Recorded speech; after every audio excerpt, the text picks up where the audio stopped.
நாட்டுக்கே வழிகாட்டக்கூடிய வகையில் தமிழகத்தில் 69% இடஒதுக்கீடு இருப்பதற்கு திராவிட இயக்கமே காரணம். இடஒதுக்கீட்டை பார்த்து எரியுதடி மாலா ஃபேன போடு என்பது போல பாஜக நினைக்கிறது என முதலமைச்சர் மு.க.ஸ்டாலின் குற்றச்சாட்டு. நாட்டுக்கே வழிகாட்டக்கூடிய வகையில் 69 விழுக்காடு இடஒதுக்கீடு இருக்குன்னா அதற்கு காரணம் திராவிட இயக்கம், நம்முடைய முத்தமிழறிஞர் தலைவர் கலைஞர் அவர்கள். இதெல்லாம் பாஜகவோட கண்ணை உறுத்துது. எரியுதடி மாலா ஃபேன போடு அப்படின்னு கதறுவாங்க.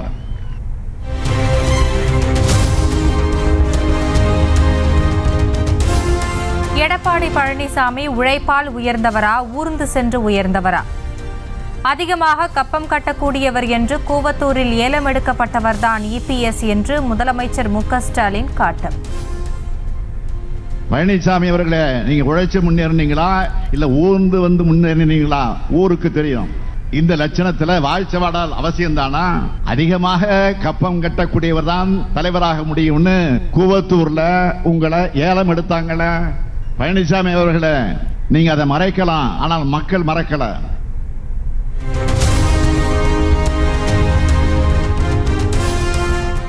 அமைச்சர் உதயநிதி அரசியலுக்கு வந்ததால் என்ன லாபம் என்று எடப்பாடி பழனிசாமி கேட்கிறார்.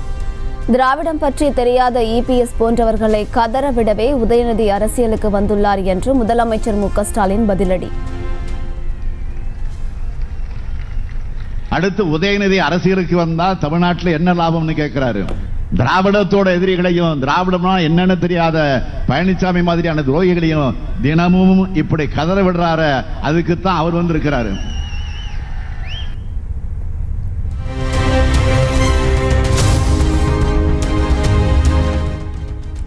விவசாயிகளை ஏமாற்றி ஓட்டுகளை பெற்றுவிட்டு விவசாயிகளை மறந்த அரசு திமுக என்று இபிஎஸ் குற்றச்சாட்டு.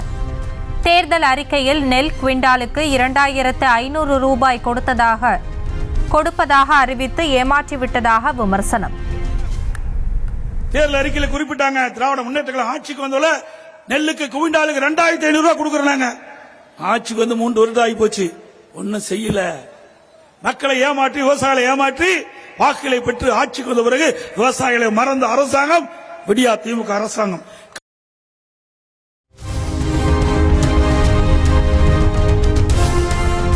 மீண்டும் மத்தியில் ஆட்சியை பிடித்து பல்லாயிரக்கணக்கான கோடிகளை கொள்ளையடிப்பதுதான் மு.க.ஸ்டாலின் திட்டம். திருச்சி தென்னூர் பிரச்சார கூட்டத்தில் எடப்பாடி பழனிசாமி குற்றச்சாட்டு.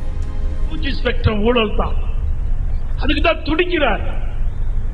மத்தியில் ஆட்சி அதிகாரம் இருந்துட்டா இப்படி பல லட்சம் கோடிகளை கொள்ளையடிக்கலாம் என்பதுதான் அவருடைய திட்டம். ஸ்டாலின் அவர்களே, உங்களுடைய கனவு பகல் கனவு.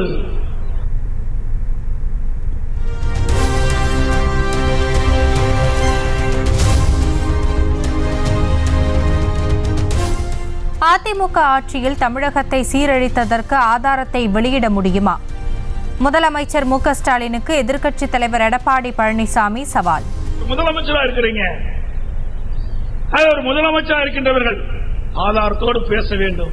மக்கள் எதிர்பார்க்கிறார்கள். அனைத்து இந்திய அண்ணா திராவிட முன்னேற்ற கழக 10 ஆண்டு கால ஆட்சியில் என்னென்ன திட்டங்களை கொண்டு வந்தோம் என்று பட்டியலிட்டு சொல்கிறோம். உங்களால் சொல்ல முடியுமா? 3 ஆண்டு திராவிட முன்னேற்ற கழக ஆட்சியிலே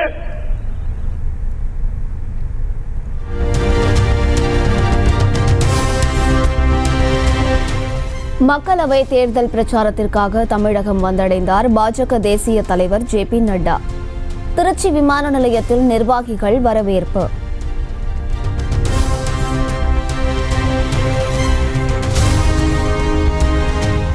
இரண்டு நாள் பயணமாக தமிழகம் வருகிறார் மத்திய அமைச்சர் ராஜ்நாத் சிங். நாளை மற்றும் நாளை மறுநாள் பல்வேறு மாவட்டங்களில் பாஜக கூட்டணி கட்சி வேட்பாளர்களை ஆதரித்து பிரச்சாரம்.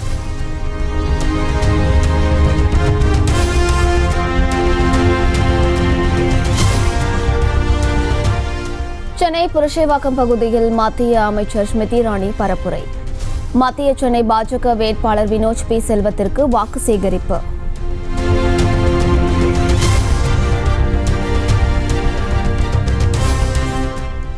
சென்னை அடுத்த திருநின்றவூரில் மத்திய அமைச்சர் ஸ்மிருதி இரானி பரப்புரையால் ஏற்பட்ட போக்குவரத்து நெரிசல். நீண்ட தொலைவிற்கு வாகனங்கள் அணிவகுத்து நின்றதால் வாகன ஓட்டிகள் அவதி.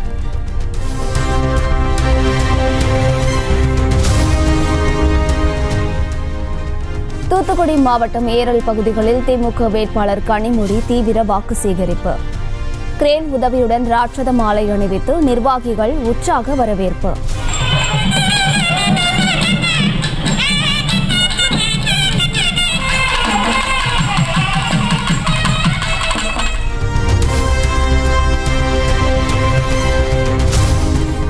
கிரிக்கெட் விளையாடி வாக்கு சேகரித்த முன்னாள் அமைச்சர் ஜெயக்குமார்.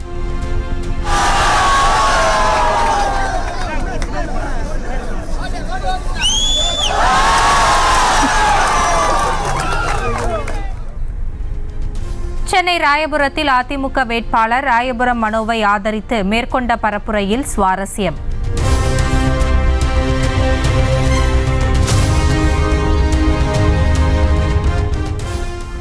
திருவண்ணாமலை மாவட்டம் ஆரணி தொகுதியில் பாமக தலைவர் அன்புமணி பரப்புரை. பாமக வேட்பாளர் கணேஷ்குமாருக்கு ஆதரவாக மாம்பழம் சின்னத்திற்கு வாக்கு சேகரிப்பு. திருச்சி மதிமுக வேட்பாளர் துரை வைகோவிற்கு ஆதரவாக பரப்புரையில் ஈடுபட்ட போது தடுமாறிய வைகோ. தீப்பெட்டிக்கு பதிலாக உதயசூரியன் சின்னத்திற்கு வாக்கு கேட்டதோடு திமுகவை ராஜினாமா செய்ய வேண்டும் என்று கூறியதால் தொண்டர்கள் குழப்பம். உதயசூரியன் சின்னத்தில்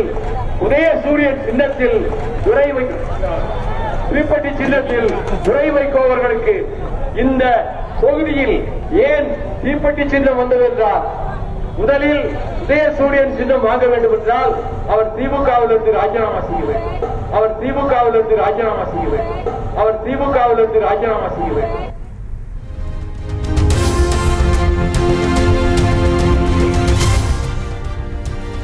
தஞ்சாவூர் மக்களவை தொகுதி பாஜக வேட்பாளர் கருப்பு முருகானந்தத்தை ஆதரித்து டிடிவி தினகரன் பிரச்சாரம்.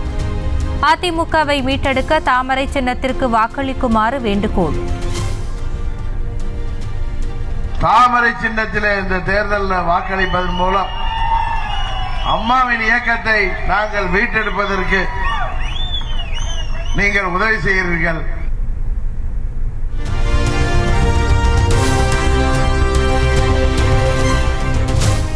தொகுதிக்கு தேவையான திட்டங்களுக்கான நிதியை கொண்டு வருவதற்கு தான் பொறுப்பு.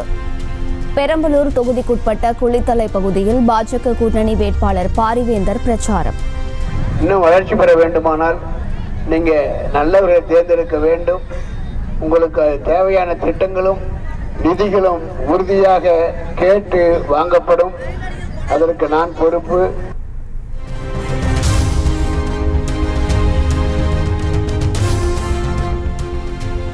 மத்திய சென்னை திமுக வேட்பாளர் தயாநிதி மாறனுக்கு ஆதரவாக கமல்ஹாசன் வாக்கு சேகரிப்பு.